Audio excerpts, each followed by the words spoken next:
Let's talk about our greatest strengths and our greatest weaknesses as homeschool moms.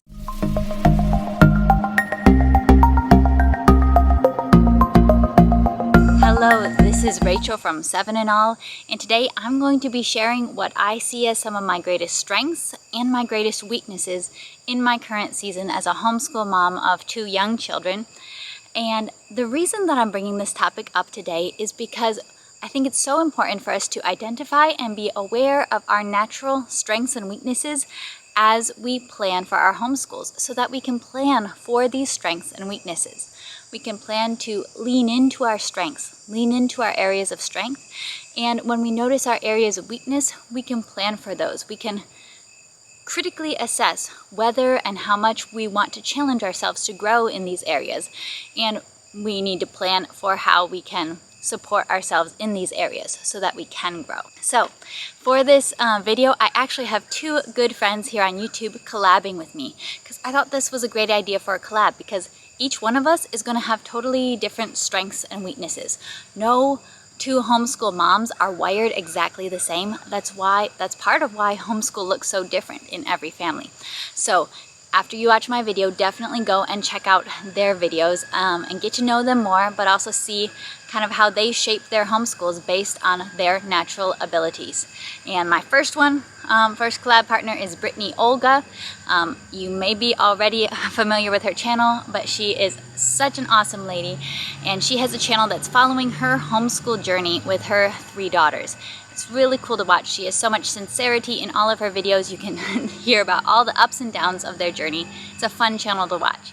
Next, we have Rachel from Our Homeschool Plan. She shares a lot of very analytical comparisons of different curriculum options and detailed reviews. She also talks a lot about planning for homeschool and homeschool with older kids, because she has a son in high school. So, and be aware, she has way better editing than I do, and a lot of humor in her videos. Definitely check out their videos. Go check out their channels after this. But I'm gonna get started. Okay, I'm going to start with the weaknesses first, because I'm the kind of person who wants the bad news first. I don't know about you, but that's me. So the number 1 weakness that I see for me right now in my current season of homeschool life is that I am just not a very playful personality, which may or may not be a huge shock to you depending on how well you know me.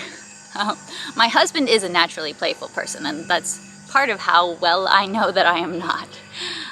But I kind of get easily bored with typical children's games, so I'm not playful in the sense that I don't want to sit down and play a game of Candyland. And it's very possible most moms don't really want to do that either, or I don't really want to chase my children around acting like a dinosaur who's going to eat them. It's not something that I'm super wired to do or super inclined to do. Like if my son brings me a stack of 10 books and asks me to read them to him, which he does at bedtime every day, I will sit and read for an hour. I have no problem with that. But if you ask me to act like a dinosaur, I've got maybe about a 2-minute attention span for dinosaur play. But this is something I do see as a weakness during this season of life, because when you have small children, it's not that they want to play with mommy all the time, but playing with mommy really does mean something to them. It is something super special to them.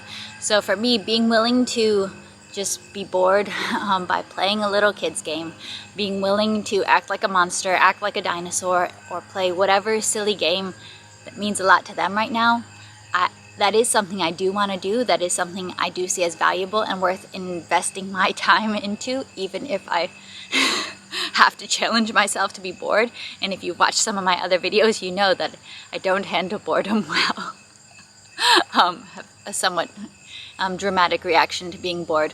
So challenging myself to just be willing to play with my kids. Give my kids 15 full minutes of my full attention on just play, not on anything productive, but on playing whatever little game they want to, a little stacking dinosaur game that we have. I am purposely working on challenging myself with this. I did buy 2 new games while we were in the US so that I have more game options to play with my kids, because they're in a stage of life where they're getting really into those little board games. And I'm also challenging myself to be like, yeah, I'm gonna play dinosaur, I'm gonna play monster, Basically, all of their games involve running around and chasing and eating people. So I'm going to be willing to do that.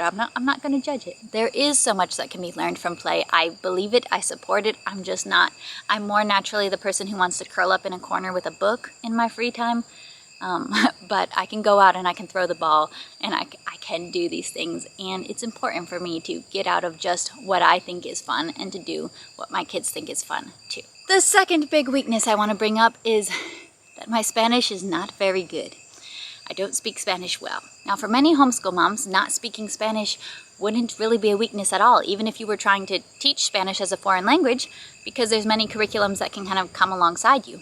But for me, I am trying to be a bilingual homeschooler. I'm trying to raise my kids speaking both Spanish and English and being educated in Spanish as much as possible, as much as is reasonable, and I need to step it up with my Spanish. My kids are my biggest motivation in learning Spanish and in using Spanish, and up until now it's been fine because they've been very little kids, and most of your conversations with very small kids are kind of using just the same simple vocabulary again and again.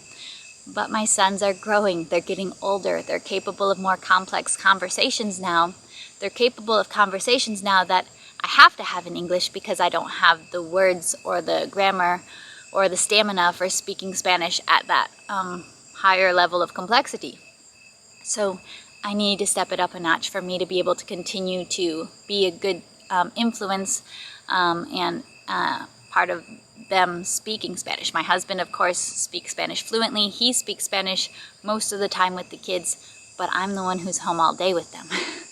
So I need to step it up. I have a plan for this. This is one of my major goals for this homeschool year, is to improve my Spanish by a lot, gain a lot of confidence in being able to hold a conversation, and finally nail down some of those tricky little grammar concepts that I've never quite gotten, probably because I've never taken the time to like look up an article or do what I ought to do, what I know I ought to do to understand them.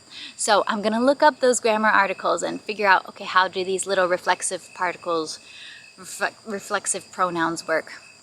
I'm gonna ask my husband some questions because he's a Spanish teacher, so I really have no excuse. I'm going to, when I read books to my kids, now that I'm reading more advanced books in Spanish, I'm going to take the time to look up what words mean when I run across a word that I don't know what it is, instead of just skipping it over, because that's kind of what I typically do. I'm going to take the time to really challenge my brain. I'll have a notebook for myself where I can write down my new vocabulary words, where I can kind of practice some of these little grammar things. Those reflexive pronouns, that's my problem. Where I can practice these. I'll ask my husband questions. I'll practice more with him. And this is one of my major goals for this year. We're going to be using Beautiful Mundo for our Spanish poetry, music, and literature. And it's not just for the boys, it's for me too. So that's my weakness that I'm really focusing on working on. I may never be a very playful person, but I do hope to be someone who can really feel like they speak Spanish. So those are my two weaknesses I'm going to share.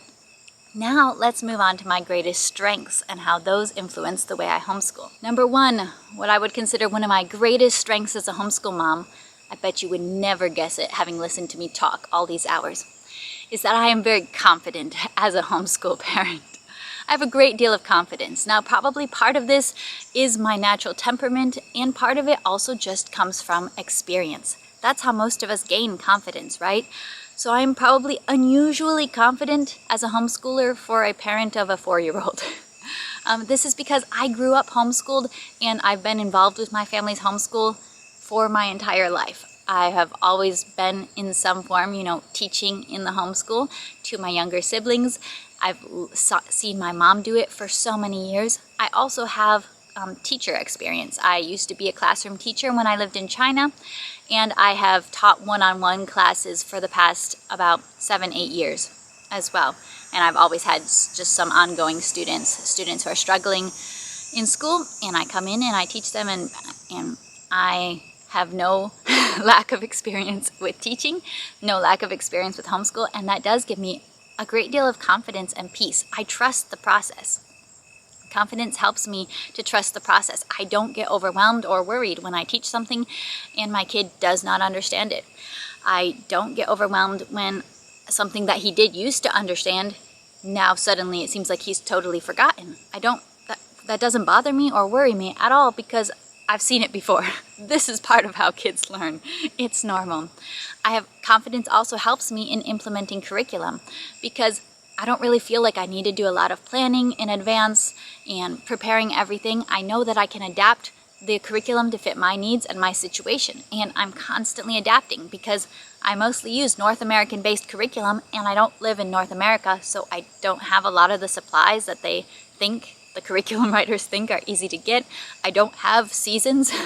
I don't have a lot of those things that curriculum writers expect you to have, but I'm confident I'm able to just roll with it. So the ability to adapt, the ability to just not be overwhelmed or stressed about progress or achievement is something that I do think is very helpful, and that just comes from experience. So if you are facing a lack of confidence, I do encourage you that it should come with time and experience, and if it's not, consider how can you build it. What would make you feel more confident and at peace in your homeschool? Because trust me, being confident helps. I don't have to double think about, oh, is this the right curriculum? Is this the right curriculum? No, I just choose something I know, well, at least it's a solid curriculum.